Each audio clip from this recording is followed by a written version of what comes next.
Guys, eh ini saya mau menyumbat eh, lubang yang ada di dinding kolam ke ini dia lubangnya. Coba perhatiin, coba sorot ke sini ini lubangnya. Nah nih, nah tua itu bibit ikan atau anak-anak ikan tuh banyak yang masuk ke dalam itu. Nah, kebanyakan masyarakat itu lubang ini disumpal pakai kain atau pakai ijuk gitu kan. Tetapi saya enggak. Tapi saya sumpalkan dulu pakai ini. Ini adalah potongan plastik kresek yang enggak terpakai lagi, yaitu sampah yang saya manfaatkan. Cuma dipotong kecil-kecil seperti ini, kantong plastik. Nah, nanti ini kita masukin ke dalam lubang ini karena ini pasti air mengalir dan ada daya serap yang kuat. Ini buktinya. Ini plastik ya. Ini saya masukin nih. Nah, ini akan disedot. Tuh. Tuh.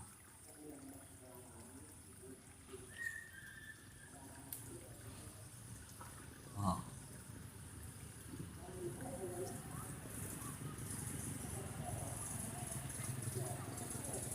Tuh kan? Nah, ini terus saja air tuh kita masukin lagi plastiknya sampai nanti kantong plastiknya sudah tidak sudah berkurang dari sedotnya. Nah, tuh. Habis. Masuk. Jadi nanti numpuk. Otomatis nanti kan plastiknya akan menyumbat lubang. Kemudian lubang ini itu kan bercabang-cabang di dalamnya. Bukan satu jalur aja, nanti ada jalur. Tapi kalau kita masukin ijuk, itu nggak pasti dia akan menusuk tanah. Dia akan tidak bergerak. Akhirnya lubang di dalam yang di bawah yang di ujungnya sana itu nggak tersumbat. Tapi dengan plastik, ini dia akan mengikuti arus yang mana yang lebih kuat nantinya. Ada cabang kemana aja dia akan mengikuti dan dia akan terbagi-bagi nanti plastik ini nantinya. Itu yang pertama. Yang kedua, hewan yang menyebabkan ada lubang seperti ini itu nanti kan kalau dengan adanya plastik, kaki-kakinya itu akan menyangkut atau kuku-kukunya pada dia saat menggali tanah atau menggali plastik dia akan nyangkut dan dia akan tidak bebas bergerak karena kakinya nyangkut, dan di situ akan menyebabkan si hewan air ini nanti akan lemas dengan sendirinya dia. Nah, ini manfaatnya kalau plastik kita gunakan untuk menyumbat dinding kolam yang bocor. Nah, setelah ini baru kita masukin tanah. Nah, dia akan terisap sendiri. Tuh, dia akan terisap sendiri dia kan. Tuh, tanahnya. Kita masukin tanah lagi. Nih, tanah. Ya, kita masukin ini akan terhisap. Nah, jadi ini tanah ini tujuannya adalah menjepit plastik-plastik tadi itu dan akan masuk ke sela-sela di antara plastik. Jadi plastik tersebut juga nanti akan terjepit dengan tanah-tanah ini. Nah, setelah itu nanti baru kita sumpal dengan lumpur. Nah, ini sudah padat lubangnya. Nah, ini sudah padat. Oh, masih tuh, masih terhisap. Nah,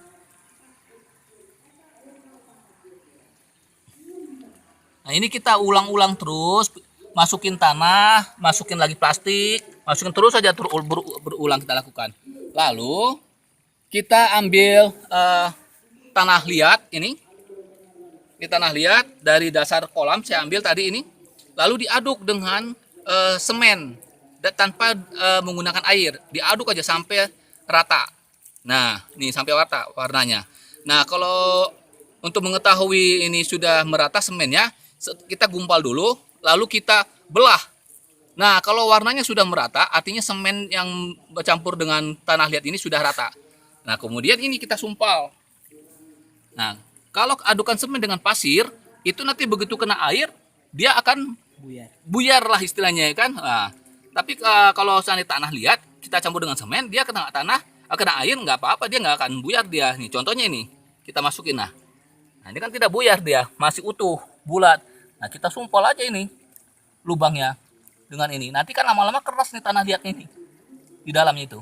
Nah, ini cara menyumpal dinding kolam yang bocor yang mudah, sehingga kita tidak perlu menurunkan permukaan air. Ya. Kemudian kita juga bisa memanfaatkan limbah plastik. Ya, jadi juga akan lebih efektif ya, karena plastik ini dia akan bergerak kemana airnya mengalir. walaupun banyak cabang di lubang ini nantinya.